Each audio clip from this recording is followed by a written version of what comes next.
জাবের ইবনে আব্দুল্লাহ, বাবা মারা গিয়েছে, আব্দুল্লাহ দুনিয়ায় নাই। বিশ্বনবীর কাছে এসে বলে, নবী দুনিয়া থেকে আমার আব্বা বিদায় নিয়েছে। বিশ্বনবী বললেন, ইন্না লিল্লাহি ওয়া ইন্না ইলাইহি রাজিউন। জাবের বলে, নবী আপনি আমার আব্বার জানাজার ইমামতি করবেন।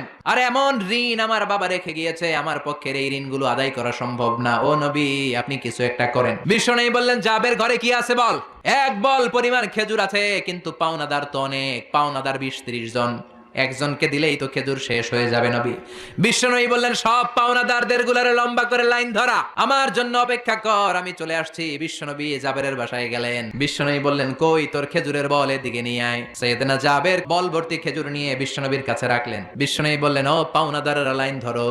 বিশ্বনবী জাবের রে বললেন, ও জাবের ঘর থেকে একটা চাদর নিয়ে আয়। বিশ্বনবী চাদর দিয়ে খেজুর ভর্তি বলটাকে উপর দিয়ে ঢেকে দিলেন আর বললেন, জাবের আমি সামনে দাঁড়িয়ে